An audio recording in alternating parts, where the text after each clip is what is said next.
Boa noite a todos. Primeiramente, quero me apresentar. Sou o padre Edivaldo Gomes Ferreira. Atualmente ocupo a função de administrador diocesano da Igreja Católica Apostólica Brasileira em Joinville e em todo o norte de Santa Catarina. Primeiramente, eu gostaria de cumprimentar o senhor vereador Maurício Peixe, presidente dessa Egrégia Casa Legislativa, bem como a todos os demais vereadores e vereadoras que compõem esse parlamento municipal.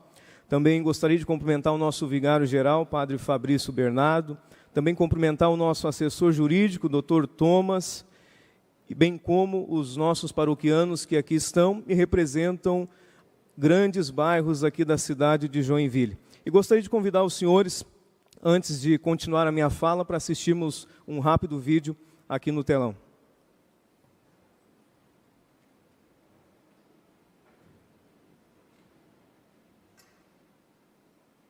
A Igreja Católica Apostólica Brasileira é uma instituição religiosa fundada por Dom Carlos Duarte Costa em 6 de julho de 1945.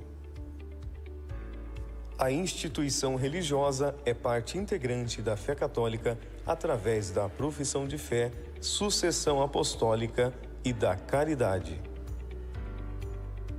Possuindo inúmeras missões no exterior, no Brasil, a instituição religiosa é composta por 39 dioceses e, segundo o censo do IBGE de 2010, mais de 560 mil fiéis espalhados por todo o território nacional. No estado de Santa Catarina, a instituição religiosa é composta por 2 dioceses, sendo elas Diocese de Lages e Diocese de Joinville.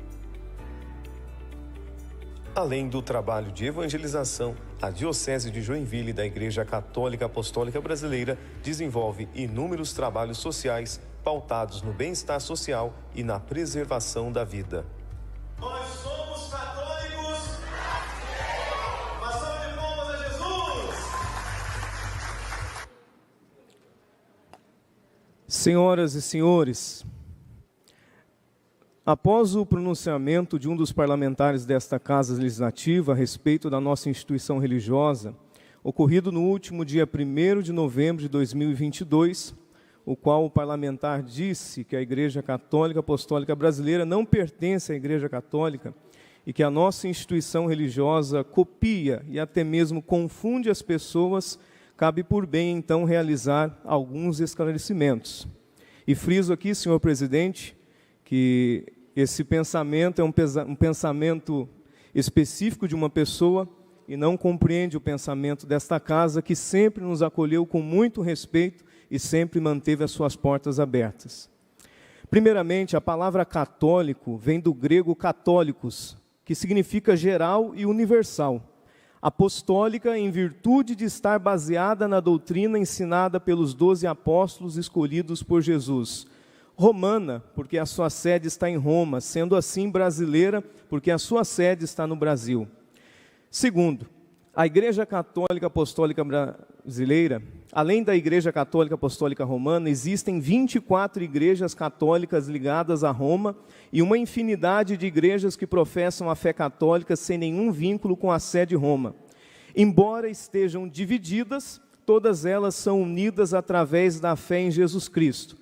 Abre aspas, ora, assim como o corpo é uma unidade, embora tenha muitos membros, e a todos os membros, mesmo sendo muitos, formam um só corpo, assim também com respeito a Cristo. 1 Coríntios capítulo 12, versículo 12. Somente no Brasil, são inúmeras igrejas que professam a fé católica, mas não estão em comunhão com a sede Roma, conforme nos diz o próprio nosso Senhor Jesus Cristo ao repreender um dos apóstolos.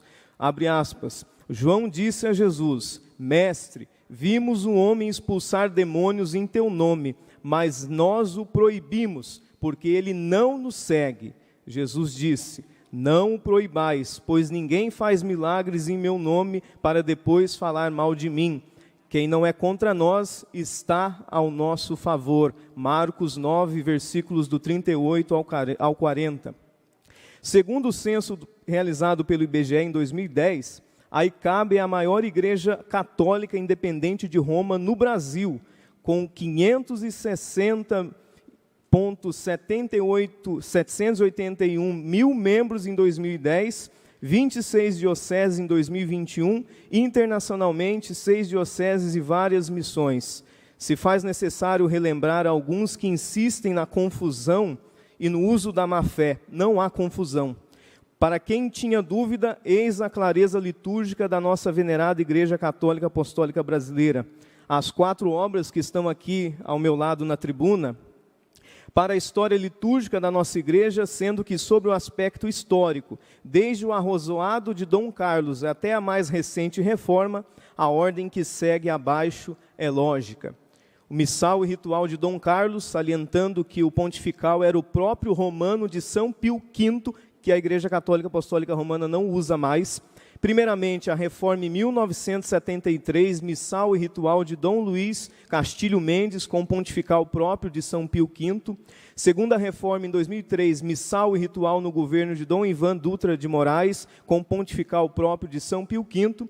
E a quarta reforma de 2011, com a edição reformada dos rituais sacramentais do missal ampliado com 4 missas, mantendo o mesmo texto e justificativa teológica da reforma tal qual feita no missal de 2003, o pontifical com tradução toda em vernáculo de São Pio V, com adições próprias da ICAB, e, por fim, o belo lecionário concluído no ano de 2013. Todas essas obras estão aqui em cima para, se depois algum vereador quiser conferir.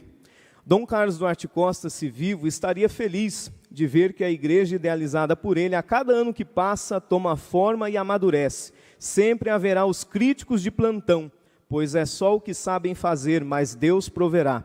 A liturgia em nossa igreja brasileira, e de forma especial a liturgia própria, que temos desde o nosso organizador, tem peso de lei. Ou seja, todos devem utilizar e por ela se reger quando da celebração de qualquer ato religioso. Quem não o fizer conforme as reformas próprias da igreja está sujeito a penalidades próprias previstas nos estatutos e no Código Eclesiástico da Igreja Brasileira. Entendemos que, sem dúvida alguma, há quem sempre resista às normas e às regras, mas não se pode tolerar resistência de forma especial por parte dos bispos, que são os que votaram e aprovaram estas reformas, que outro objetivo não tem o de dar à ICAB legitimidade e autoridade neste campo, que é a da identidade a uma igreja e, de modo especial, a parcela das instituições católicas existentes que chamamos de Igreja Católica Apostólica Brasileira.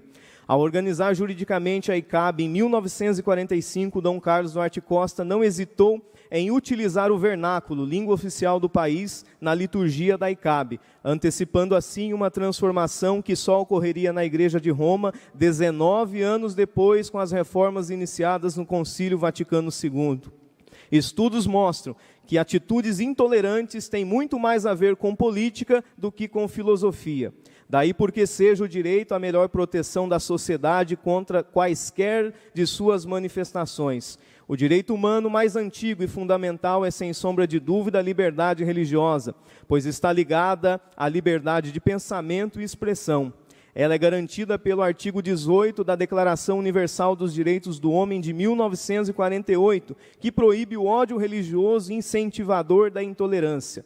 A discriminação motivada pela religião é considerada crime no Brasil. A Lei 9.459 de 2007 pune com multa e até prisão de 1 a 3 anos quem zombar ou ofender outra pessoa por causa do credo que ela professa ou impedir, atrapalhar cerimônias religiosas. Neste caso, não se cabe sequer o pagamento de fiança para que o acusado responda ao processo em liberdade. Além disso, esse tipo de crime não prescreve. Deste modo, os acusados podem ser responsabilizados independente da data da denúncia, conforme o artigo 208 do Código Penal Brasileiro. Escarnecer de alguém publicamente por motivo de crença ou função religiosa, impedir ou perturbar cerimônia ou prática de culto religioso, vilipendiar publicamente ato ou objeto de culto, pena detenção de 1 mês a 1 ano ou multa. Também encontramos no artigo 5º da Constituição Federal de 1988, em seu parágrafo 6º, diz muito claramente: é inviolável a liberdade de consciência e de crença, sendo assegurado o livre exercício dos cultos religiosos e garantida na forma da lei a proteção aos locais de cultos e às suas liturgias. A liberdade Mais 2 minutos, para. Só um pouco. Pronto. A liberdade religiosa tem garantido ao longo do tempo os demais direitos dos cidadãos. Haja vista que este é o primeiro direito a ser violado, quando em qualquer sociedade cidadania plena é negada. Neste caso, a negação dos direitos religiosos, o problema não está nos princípios da crença em si, mas é um problema de política, de exclusão, de preconceito, de satanização do outro. Mas a liberdade de culto, diz Wyrter Condor, exige uma liberdade bilateral, uma imunidade contra interferências e interdições do governo ou de indivíduos que incidam sobre as crenças de particulares ou de minorias. E, por outro lado, o direito ou a liberdade de assumir uma via religiosa e de se permitir os meios para tal compromisso. Afirma Condor, também serve para proteger as identidades religiosas umas das outras e do próprio Estado. A proposta da ICAB era a nacionalização da verdadeira Igreja de Jesus Cristo, ou seja, uma Igreja Católica Apostólica Brasileira desligada de Roma. O nacionalismo da nova igreja ficava explícito no uso do português em todas as suas cerimônias litúrgicas, na presença da bandeira nacional em seus templos e no lema cívico-religioso, Deus, Terra e Liberdade. A ICAB, tomando parte na onda nacionalista do pós-guerra, procurou ainda se vincular historicamente aos movimentos brasileiros por uma igreja independente de Roma, aos quais tiveram como idealizadores o padre Diogo Feijó e o cônego Manuel Carlos de Amorim Correia. Enfim, nas palavras do bispo católico brasileiro de Belo Horizonte, Dom Carlos Duarte Costa nunca deixou de ser católico, apenas não quis mais ser romano.